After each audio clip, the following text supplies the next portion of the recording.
sommaire de cette édition d'information, la persistance de la grève des régies financières, la menace de rentrer en grève de dynamique unitaire présage de nouveau un climat social très tendu dans notre pays.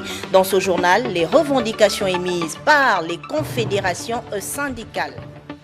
On parlera de cet outil que le ministère de la Justice et ses partenaires viennent de rendre opérationnel. Le mécanisme d'alerte urgente et d'intervention rapide va lutter contre les violences en milieu scolaire. Focus sur la hausse vertigineuse des prix des produits pétroliers, des mesures peu appréciées par des consommateurs qui disent déjà crouler sous le poids des charges. Dans ce journal, Déclare Mekuimovono nous édifiera davantage sur les décisions de la Commission nationale des prix des produits pétroliers. Mesdames et messieurs, bonsoir.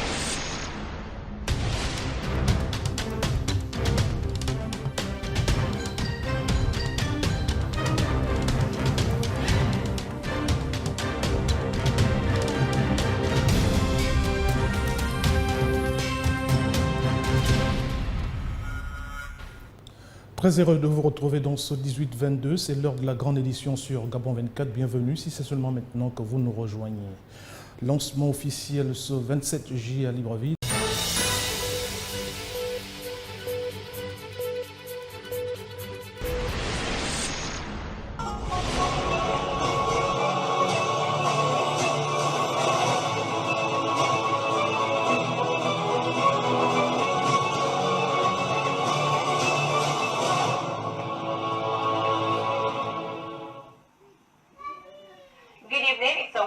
To GRTS News with me, WeLT Nachrichten, but first, the headlines.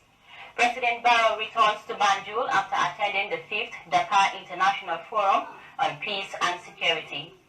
In Dakar, President Barrow addresses the meeting, expressing the need for Africa to work together to enhance and strengthen preventive diplomacy. French Foreign Minister Jean-Yves Le Drian holds talks with President Barrow at the State House. Gunjur books a place in the next stage of the zonal championship after a narrow 1-0 win over Birkama.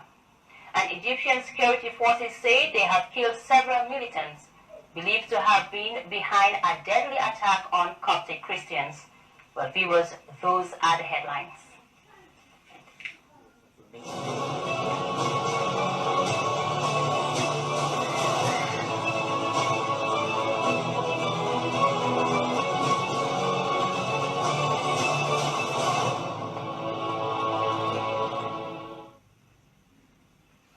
Thanks for joining us. Meanwhile, His Excellency, the President, Adama Barrow,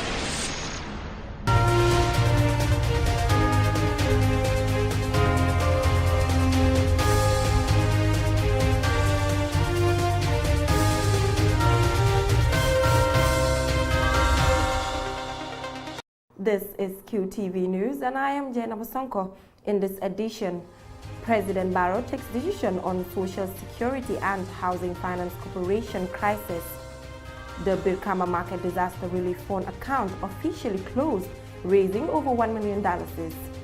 The community of Jogado Dasilame pushed for reenactment of the death penalty.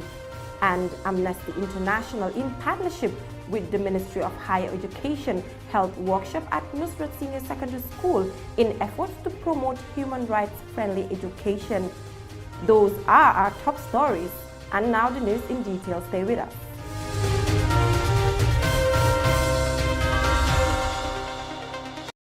Press release issued by the State House on November 9th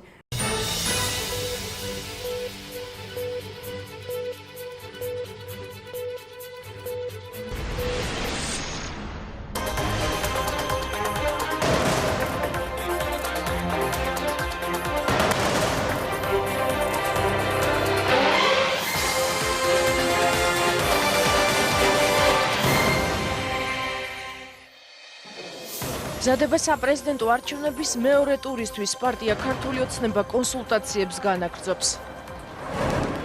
მაშა ტალახაძემ მსოფლიოს რეკორდები გააუმჯობესა ქართულმა სპორტსმენმა აშხაბადში მიმდინარე ძალოსნობის მსოფლიო ჩემპიონატზე 7 რეკორდი დაამყარა.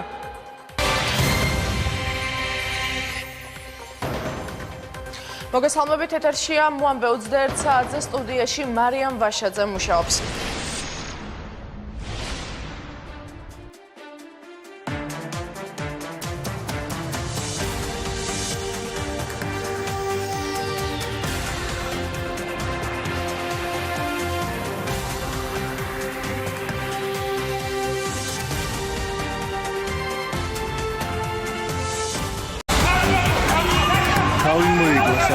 თვითმკვლელობით დასრულებული ყაჩაღობა თბილისში რატომ მოიკლა თავი მამაკაცმა ორი ბანკის ძარცვის წარუმატებელი მცდელობის შემდეგ. თავზე დაადოიერა გახსენის სალარავა. როგორც ვიცი, ერთი და იგივე პიროვნების მხრიდან მოხდა ეს ყველაფერი.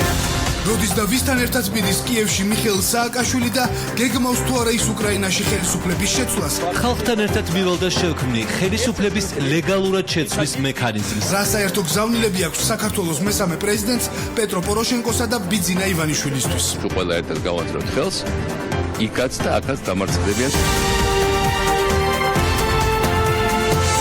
ეთერშია კურიერი 9 საათი. ARTE იაკობაშვილთან და დიანა ჯოჯუასთან ერთად. სამშვიდობისა დღეს შუადღისა საქართველოს ბანკის ერთ-ერთი ფილიალი კრიმინალური პოლიციის ალყაში იყო მოქცეული. შეიარაღებული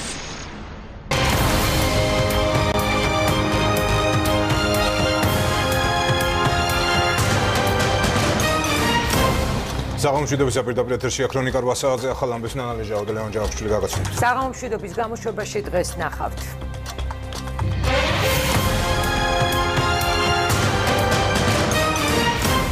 საზარალი მკვლელობა გორში 8 წლის გოგონა წამებითაა მოკლული. თავის არეში და სახელზე დაზიანებული ცხვირზე თვალები არ დაუჭირდა. იაგონე ბერიძე 2004 წელს დაკავებული იქნა ორი ბრალდები.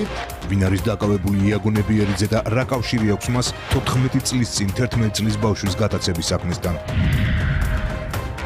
ნიკო ფიროსმანაშვილი ვენის მხატვრობის სასახლეში. მიხარია, რომ ორწლიანი შრომის შემდეგ ქართულ მხატვარს ვენა და ალბერტინას მუზეუმი მასპინძლობს. ფიროსმანის ტილოების დათვალიერება ალბერტინას მუზეუმში 27 იანვრამდეა შესაძლებელი.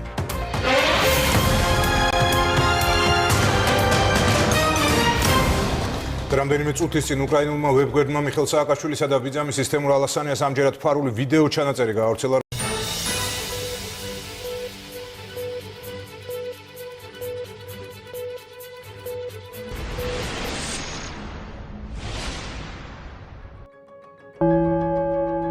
Hier ist das erste deutsche Fernsehen mit der Tagesschau.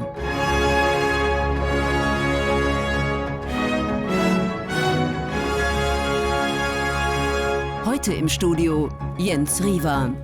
Guten Abend, meine Damen und Herren, ich begrüße Sie zur Tagesschau.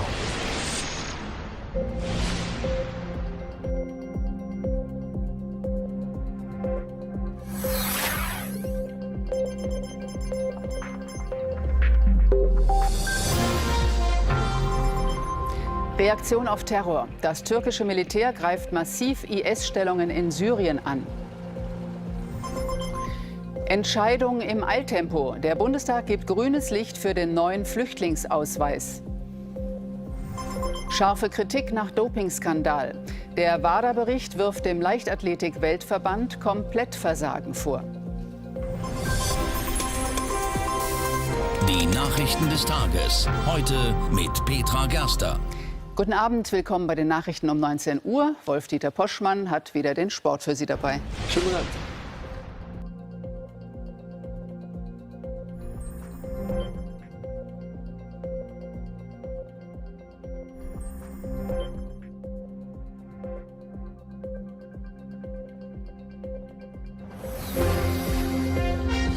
Und jetzt das Heute Journal.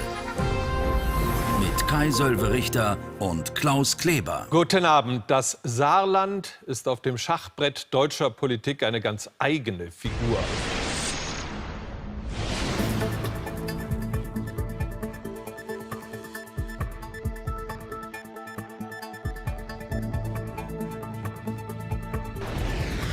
Es ist 18:45 Uhr, hier sind die Nachrichten bei RTL und das sind unsere Themen heute.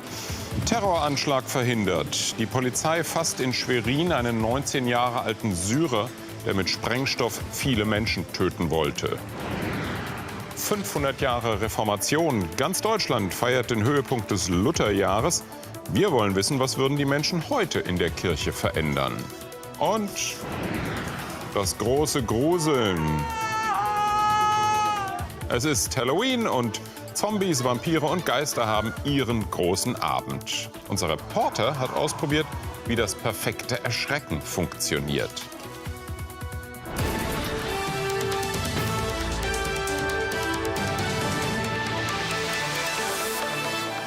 Guten Abend, herzlich willkommen bei RTL Aktuell. Sportplatz in der Sendung, auch heute mit Ulrike von der Gröben. Guten Abend. Ja, sie kamen im Morgengrauen um 6 Uhr heute früh, stürmten Spezialeinsatzkräfte der Polizei 3 Wohnungen in Schwerin und nahmen einen 19 Jahre alten Syrer fest. Und jetzt übernehmen die News live aus Berlin und das sind unsere Themen heute. Crash auf dem Rhein, eine weihnachtliche Flusskreuzfahrt endet für knapp 30 Menschen im Krankenhaus. Nicht mehr aufgetaucht. Amerikas bekanntester weißer Hai ist verschwunden, trotz Sender an seiner Flosse. Und unschöne Bescherung, der Umtausch der Weihnachtsgeschenke geht los. Wir sagen euch, welche Rechte ihr online und in den Läden habt.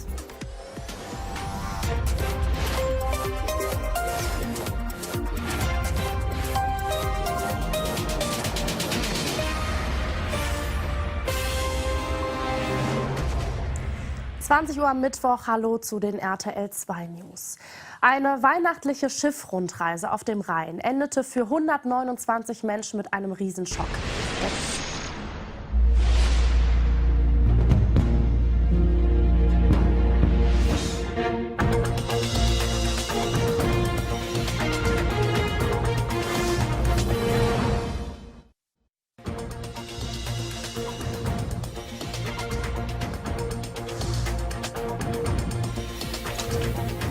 Trump will spenden. $1 Million gibt der US-Präsident für die Opfer der Fluthilfe aus seinem Privatvermögen. Das Hochwasser geht jetzt langsam zurück in Houston. Sieg von Merkel erwartet. Vor dem TV-Duell rechnen die meisten Deutschen mit einem Wahlsieg der Kanzlerin. Herausforderer Schulz will am Sonntag vor Millionen Zuschauern seine vielleicht letzte Chance nutzen. Etappensieg für VW. Ein US-Gericht hat eine Klage wegen der Dieselmanipulationen abgewiesen. Dieser Richterspruch könnte richtungsweisend sein für weitere Forderungen in den USA. Und damit willkommen, liebe Zuschauer, zu unseren Nachrichten hier bei NTV. Das sind unsere Schwerpunkte. Es fällt Ihnen vielleicht auf.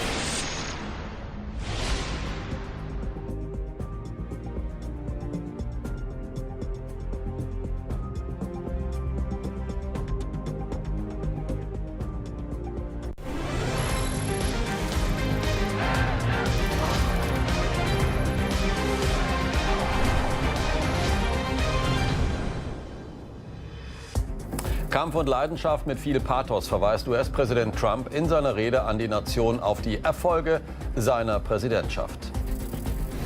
Streit und Frieden bei der Möchtegern-GroKo. Nach der Einigung beim Familiennachzug von Flüchtlingen folgt der Streit um die Auslegung der Einigung. Dafür kommen die Verhandler in anderen Punkten voran. Digitales Handtuch, Smartphone-App reserviert die Poolliege im Ferienhotel. Wir sind wieder da. Willkommen und guten Morgen bei WeLT.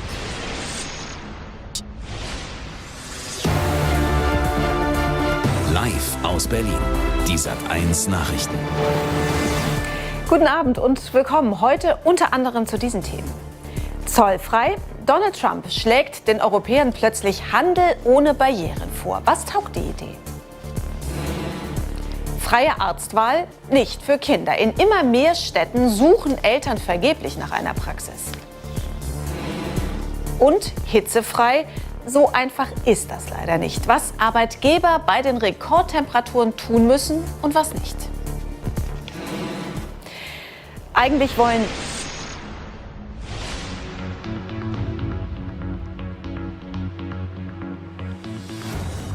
Weihnachten in Deutschland, Stress, Besinnlichkeit und Bescherung am Heiligen Abend. Nächstenliebe statt Angst, der Bundespräsident warnt vor Abschottung. Und Unruhen in den USA. Wieder erschießt ein Polizist einen schwarzen Teenager.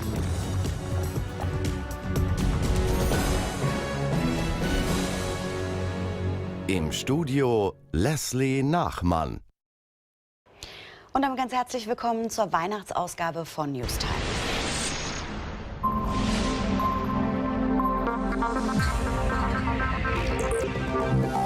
Ermittler ohne Chance. Der Mörder von Susanna ist offenbar mit falschen Papieren in den Irak geflohen. Geht das gerecht? Die Bundesregierung will ab August pro Monat genau 1000 Angehörige von Flüchtlingen nachkommen lassen. Und Hochsommer im Juni. Während im Westen auch heute wieder Unwetter toben, zeigt die Hitze im Osten Deutschlands inzwischen unschöne Folgen. Und hier sind die WeLT Nachrichten. Herzlich willkommen.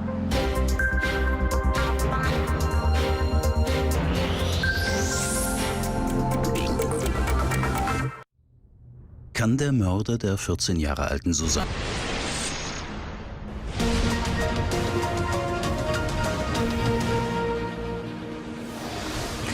Hallo zu den Kabel 1 News. Hier sind die aktuellen Themen im Überblick. Flüchtlingsgipfel. CSU kritisiert Kanzlerin wegen offener Grenzen. Hagelsturm, Unwetter mit faustgroßen Eisgeschossen wütet in Italien. Und Zukunftstrend. Virtual Reality soll schon bald in unserem Alltag ankommen.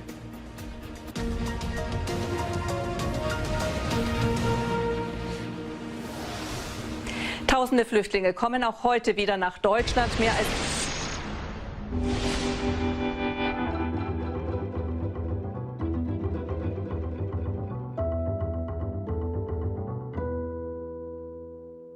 Ravi de vous retrouver, schönen guten Abend. Als erstes richten wir den Blick auf Schweden nach den Parlamentswahlen. Schwierige Regierungsbildung in Sicht. Die angeschlagenen Sozialdemokraten bleiben zwar stärkste Kraft, über den größten Wählerzuwachs jedoch dürfen sich die rechtspopulistischen Schweden Demokraten freuen. In Braunschweig beginnt der erste deutsche Prozess zum VW-Dieselskandal. Im Zentrum die Frage, hat VW seine Aktionäre rechtzeitig über die Affäre der manipulierten Dieselmotoren informiert? Und Musik, die auch Gehörlose erreicht auf der Ars Electronica. So eine Situation hat es im traditionell sozialdemokratischen Schweden noch nicht gegeben. This is DW News coming to you live from Berlin. Trump under attack. 3 women who say President Donald Trump sexually assaulted them are calling on Congress to open an investigation into his alleged actions. Also coming up, President Putin claims victory in Syria and starts withdrawing Russian troops. He praises the Russian military for doing a spectacular job.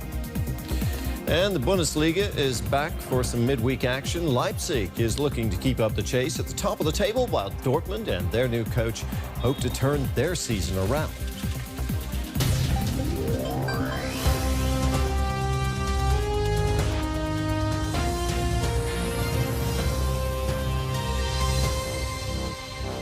Hello, I'm Terry Martin. Welcome to the program.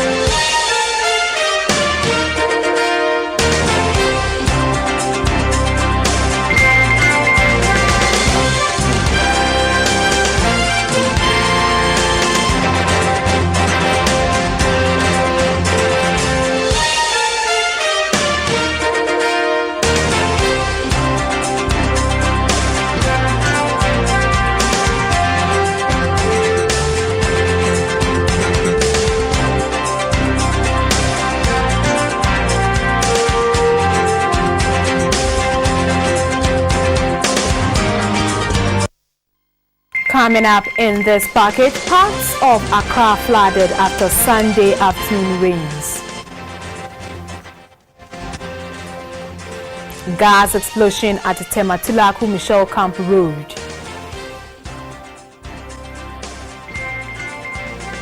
Hello, good evening. You're most welcome to News Hour Live on your All News channel.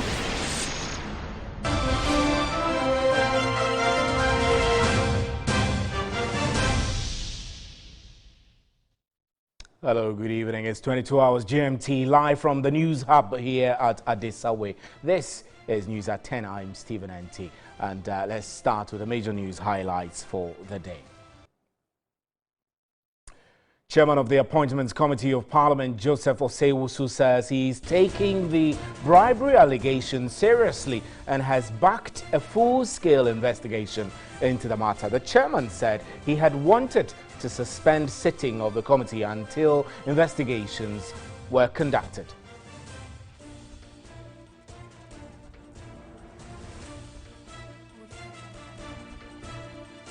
And the various U.S. media houses are reporting that dozens of U.S. diplomats around the world are set to formally criticize President Donald Trump, his immigration restrictions. ABC News and the Associated Press says a dissent cable has been drafted for the senior State Department officials. Draft text seen by the BBC says the ban on nationals from 7 Muslim-majority countries will not make the U.S. safer and is un-American.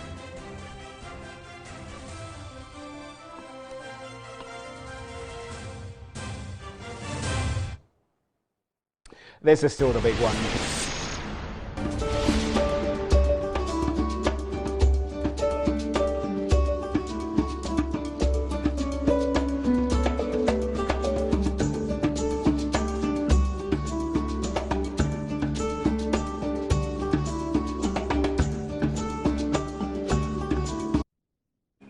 Yamwakwa ba fenya brene hwe serian samni chemo ankasatie gama mampani.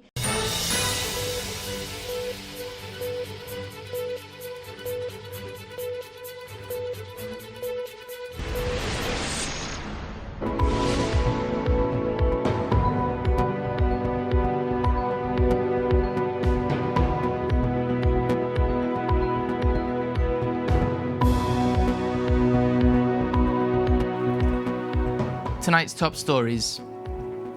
A new political movement to be announced by independent opposition member Marlene Hassan Naon. Western beach users claim tobacco smuggling through the beach and into Spain is a daily occurrence. And 2 fishermen reported over the weekend when the temporary ban on bluefin tuna started.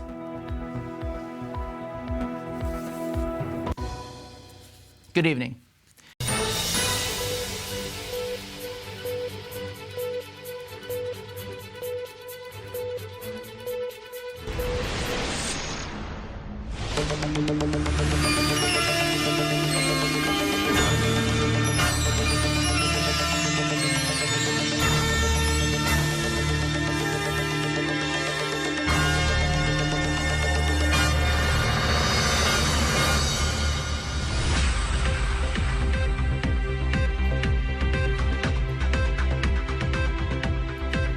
Κυρίες και κύριοι, καλησπέρα σας. Είναι το κεντρικό δελτίο ειδήσεων της ΕΡΤ1. Πάμε να δούμε σε τίτλους τις κυριότερες ειδήσεις της ημέρας.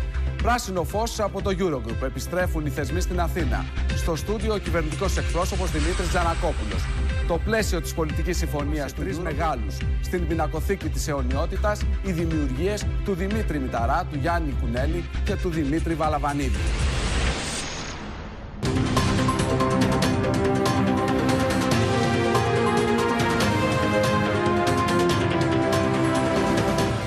Σε τζαμί κινδυνεύει να μετατραπεί η Αγία Σοφιά. Αύριο αναμένεται να αποφασίσει το Συνταγματικό Δικαστήριο της Τουρκίας.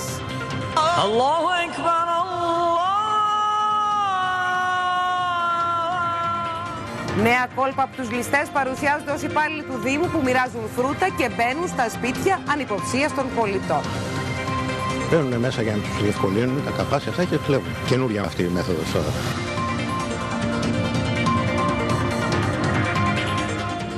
Κυρίες και κύριοι, χαίρετε. Ώρα 0 για την Αγία Σοφιά, καθώς αύριο το Συνταγματικό Δικαστήριο της Τουρκίας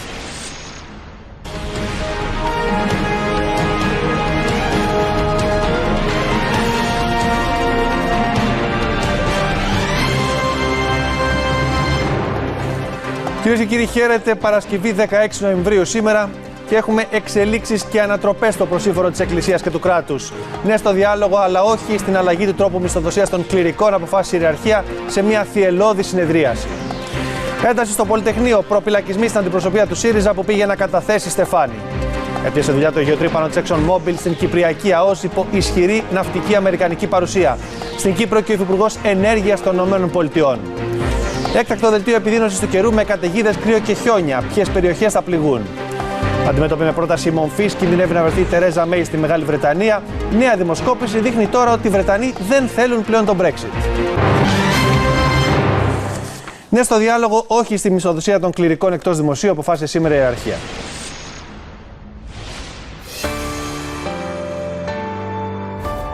Απόψε στο κεντρικό δελτίο ειδήσεων του ΣΤΑ.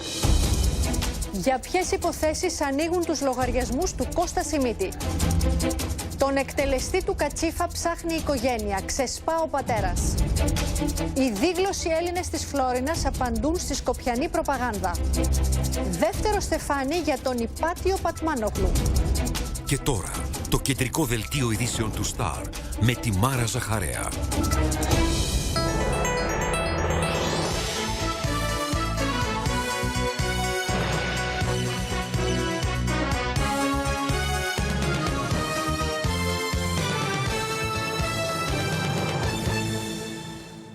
Καλησπέρα σας. Το άνοιγμα των λογαριασμών του Κώστα Σιμίτη και κορυφαίων στελεχών του ΠΑΣΟΚ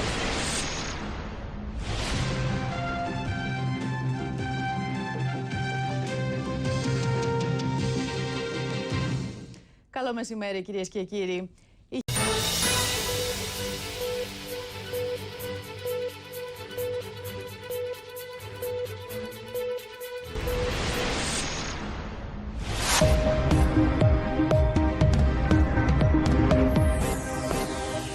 Haqortoq mittarfittaassaaq ilulissanilo aammanuummi mittarfiit tallineqartussangorput tamanna inatsisartut oqallisingaatiareerlutik ualisoq akueraat soornalimmaan malinnaanern misigivara innittaasut nuannaarnerat paasilluarsannaavakka aama nuannaaqatigivakka mittarfiilli sananeqartussat akuerineqarneri kangerlussuarmiunut narsarsuarmiunullu pingitsoorani kinguneqarnerlussaaq tan arianaruissuarpo narsarsuarmiullut Ullormi nunata oqaluttuarisaaneranut pingaarutilimmi qanorooq aallartippoq mittarfiit pillugit sammisaqangaatiassaagut isiginnarluarisi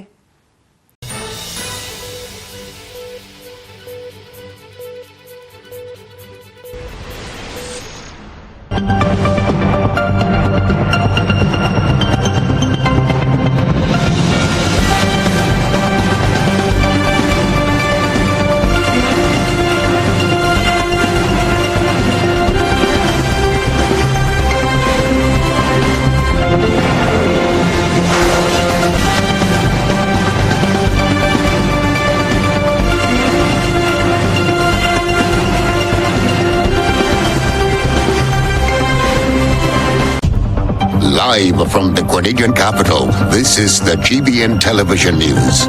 GBN, covering you from the Grenadine Island chain to Brooklyn, New York, via the World Wide Web on www.gbn.gd.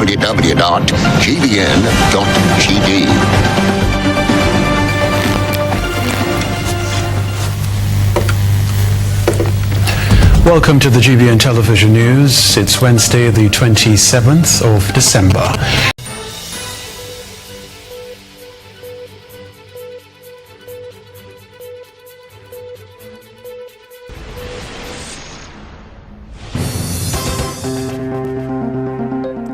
Sin acuerdos en la mesa técnica que busca solucionar la crisis presupuestaria de la Universidad de San Carlos.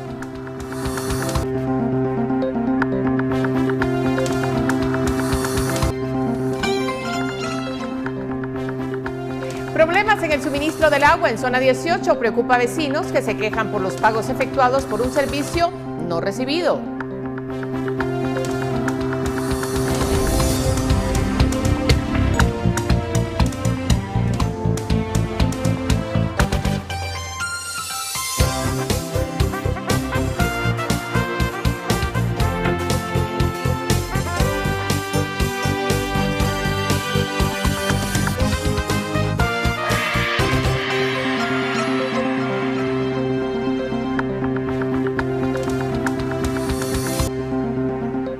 Agencias Guay presentó.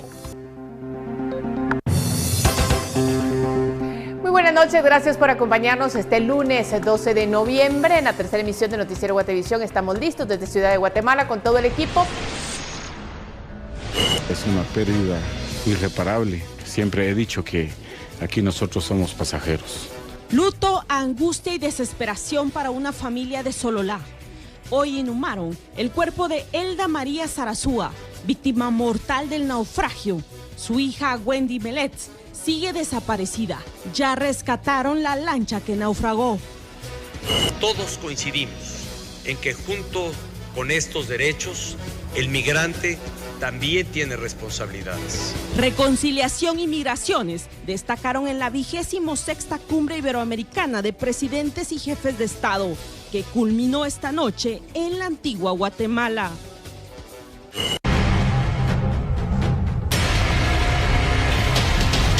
Hola, ¿qué tal? Buenas noches, bienvenidos a las noticias. Un hombre fue localizado sin vida en un terreno baldío del barrio Yajal, en el municipio de Sanarate, El Progreso.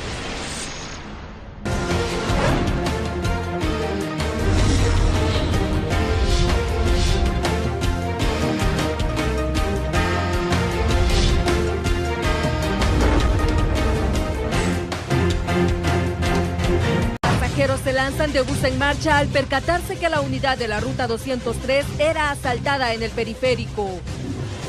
El caos reinó en las calles de Indonesia tras terremoto de 7.5 grados Richter, que provocó el colapso de edificios y viviendas.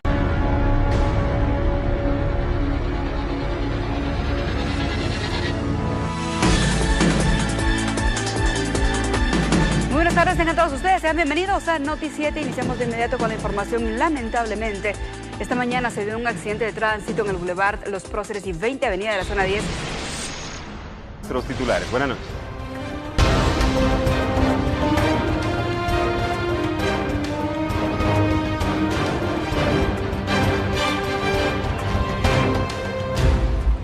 Pánico en el autobús. Se lanzaron de la unidad en movimiento para evitar asalto.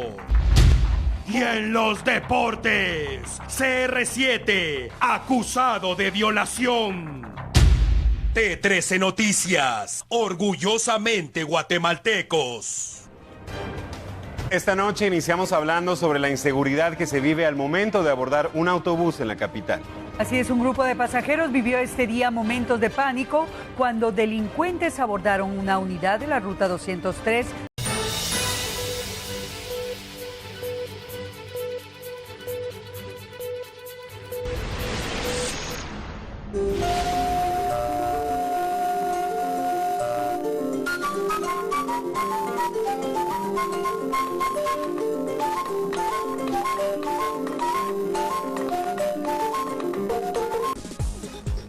Au sommaire, la mise en œuvre du PN2S, la Banque africaine de développement promet un investissement majeur. Elle annonce 1,5 milliard de dollars pour soutenir le ministère du Plan et du Développement. Écosystème. On s'intéresse également à la saisie d'une importante quantité de farine impropre à la consommation par les services spéciaux de lutte contre la drogue et les crimes organisés. Mesdames et messieurs, bonsoir et bienvenue à tous. Ce jeudi 15 novembre, le Conseil ordinaire des ministres s'est tenu au palais Serre-Touria.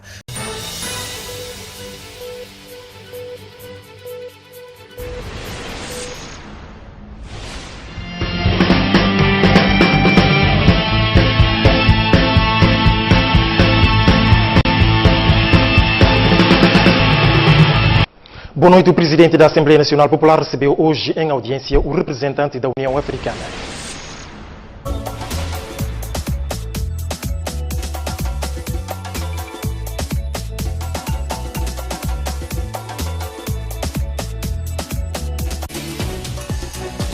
E as militares angolanas desmentem a presença de soldados do país na vizinha República Democrática do Congo para apoiar o presidente Kabila.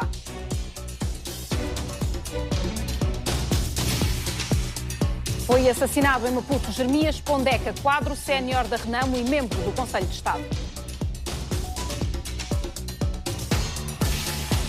A China vai conceder um perdão da dívida à Guiné-Bissau na ordem dos 30 milhões de dólares, uma das decisões a anunciar no Fórum Macau, que arranca amanhã.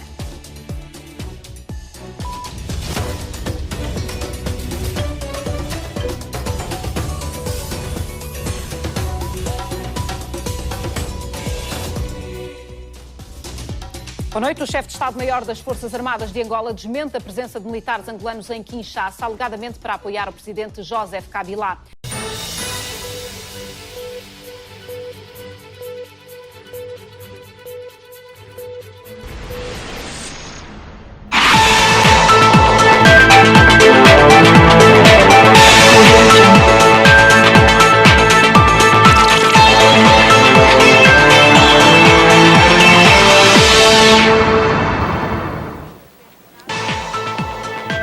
Floodwaters receding in Region 5.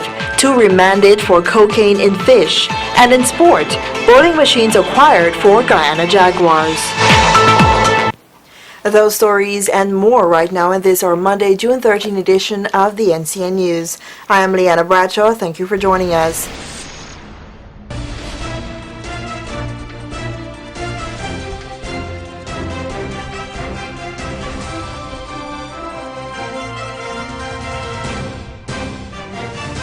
Here's the news for this evening. 2 elderly women found bound and murdered in their Georgetown home. Government focuses on a virus that causes cancer. Portion of Caneview Avenue construction worries residents. And we'll take a look at regional news, world news, and the weather.